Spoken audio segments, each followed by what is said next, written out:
Hai Sobat Investor, selamat datang di Islam Invest dan kali ini kita akan membahas saham Antam, kode ticker ANTM ya. Ini adalah situs resminya ya. Apa sih sebenarnya Antam itu dan apa yang diproduksi oleh Antam itu? Sebagian besar orang pasti taunya Antam adalah perusahaan yang memproduksi emas batangan ya. Tapi sebenarnya Antam tidak cuma memproduksi emas batangan saja. Karena selain emas batangan, Antam juga memproduksi ini nikel, dan tentunya ini gold and precious metal refining ya, dinar dan dirham juga, dan ada bauksit dan alumina, dan juga ada coal atau batu bara, dan servisnya ada exploration services. Produk Antam tidak cuma emas saja, tapi ada beberapa. Dan kita lihat harga sahamnya ini dalam beberapa hari terakhir turun cukup dalam, Sobat Investor. Ini dalam satu hari terakhir di tanggal 28 Februari, tapi di hari bursa terakhir yaitu hari Jumat itu, saham Antam turun cukup dalam sampai minus 4,05% ya. Dan dalam satu bulan terakhir ternyata masih naik ya, lumayan juga sampai 19,33%. Dalam 3 bulan terakhir sudah naik sangat tinggi sampai 130,89%. Luar biasa kenaikan harga sahamnya ini. Dan dalam satu tahun terakhir ternyata kenaikannya juga sangat tinggi, bahkan sampai 393%, hampir 4 kali lipat, Sobat Investor. Tapi ada yang menarik di sini. Kalau kita perhatikan, sebenarnya kenaikan harga saham Antam itu mulai menanjak itu di bulan Oktober, tepatnya sekitar tanggal 14 Oktober ini. Ada kenaikan yang cukup signifikan, dan sejak saat itu saham Antam ini terus menanjak di titik tertingginya pada tanggal 15 Januari tahun 2021, dan ini sekarang sedang memasuki fase bearish ya, dan sepertinya sih udah mulai akan rebound lagi ya dari grafiknya. Tapi yang menjadi catatan bahwa sebenarnya dari tahun lalu, dari bulan Desember tahun 2019 sampai bulan Oktober itu, dia tuh sahamnya cenderung turun, Sobat Investor. Cenderung turun ya, baru sekitar bulan Oktober itu naik. Nah, pertanyaannya apa yang menjadi penyebab kenaikan harga saham Antam ini? Yang tentunya selain dari beberapa orang-orang yang penting di negeri ini ya, dan tentu saja ada berita dari Tesla yang kabarnya akan membangun pabrik. Ya, meskipun sekarang kabarnya masih belum pasti ya, bahkan pabriknya juga katanya akan dibangun di India, tapi yang pasti Indonesia memiliki nikel yang menjadi salah satu bahan dari baterai yang diproduksi oleh Antam, dan sebenarnya Antam itu cukup strategis dalam hal ini. Lalu kenapa harga sahamnya turun cukup dalam? Di beberapa berita yang beredar terakhir ini, menurut berita ya, harga emas Antam turun anjlok sampai ke 922.000 per gramnya.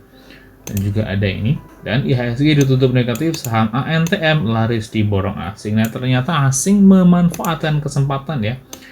Pada saat harga saham Antam ini turun cukup dalam, ternyata asing memborong saham Antam. Nah, kita lihat dari laporan keuangannya, Sobat Investor ya. Ini kuartal terakhir yang dikeluarkan oleh Antam, laporan keuangannya itu sampai kuartal ketiga tahun 2020. Jadi kita coba lihat sampai kuartal ketiga saja. Kita coba lihat situsnya Indo Premier ya, Sobat Investor, dengan laporan keuangan yang terbaru di kuartal ketiga tahun 2020. Kita lihat perkembangannya ya. Harga terakhir itu di 2.840, yaitu naik sangat tinggi dibandingkan dengan kuartal yang sama tahun 2019, yaitu di kuartal ketiga itu harganya sekitar 975, sekarang mencapai harga 2.840. Tinggi sekali ya, naiknya sampai 3 kali lipatnya. Lembar sahamnya masih sama sebenarnya dibandingkan dengan tahun lalu. Dengan market capitalnya dari 23,4 triliun tahun lalu, sekarang melonjak sampai 68,2 triliun ya, karena harga sahamnya terus menanjak naik, yang artinya memang market capital Antam itu naik 3 kali lipat dalam beberapa bulan terakhir. Padahal kita lihat ya, asetnya sebenarnya turun dari 32 triliun menjadi 31 triliun. Turun 1 triliun tuh bukan jumlah yang sedikit, Sobat Investor. Dan ekuitasnya juga ternyata turun dari 19,9 triliun menjadi hanya 18,9 triliun saja. Revenue-nya juga turun dari 24,6, ini naik terus dari 2014 nih, naik dari 5,8 triliun menjadi 9 triliun. terus turun menjadi 6,4 triliun, terus naik lagi menjadi 7 triliun, dan di tahun 2018 naik sangat tinggi sampai menjadi 20 triliun, di 2019 naik lagi menjadi 24 triliun, tapi di tahun 2020 ini, di kuartal ketiga turun revenue-nya, meskipun tidak terlalu dalam ya, kalau karena dari 24 itu turun menjadi 18 triliun saja. Dan gross profit-nya, laba kotornya juga turun dari 3,4 triliun menjadi hanya 2,9 triliun saja laba kotornya. Dan operating profit-nya naik, tapi meskipun laba kotornya turun, tapi ternyata operating profit-nya dia naik menjadi 1,4 triliun dari 1,2 triliun. Net profitnya sebenarnya memang naik, tapi kenaikannya tidak sampai 3 kali lipat seperti harga sahamnya, sobat investor. Ini net profitnya naik ya dari 641,5 miliar rupiah menjadi 835,8 miliar rupiah. Dan total pendapatan EBITDA ya, earning before tax, depreciation and amortization, itu naik dari 2 triliun menjadi 2,2 triliun dari segi pendapatan sebelum pajaknya. Tapi kenaikannya tidak fantastis ya. Jadi mungkin investor-investor yang membeli saham Antam itu, mereka membeli bukan karena laporan keuangannya, tapi karena potensi dari masa depan Antam itu sendiri. Mungkin karena tertarik dengan nikel yang menjadi bahan baku dari baterai mobil listrik yang mungkin, atau juga ada alasan-alasan lain. Tapi yang pasti bisa kita simpulkan bahwa investor yang membeli saham Antam akhir-akhir ini kemungkinan bukan karena melihat fundamentalnya, karena memang naik pendapatannya, tapi tidak sesignifikan itu, sobat investor. Next, dividen dibagi di bulan Juni 2020, meskipun yieldnya juga tidak terlalu besar, yield dari Antam ini yaitu hanya sekitar 0,1% saja yieldnya ya. Next, kita lihat dari earning per share meningkat dari 26 menjadi 34. Dengan ini price to earning ratio ini yang menarik, sobat investor. Jadi price to earning-nya itu naik sangat tinggi. Tahun 2018 di kuartal ketiga itu price to earning-nya sekitar 32.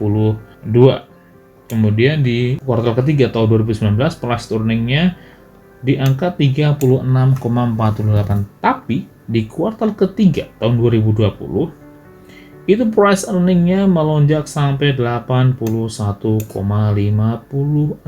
kali. Luar biasa sekali, sobat investor. Dan PBV-nya juga naik sangat signifikan ya.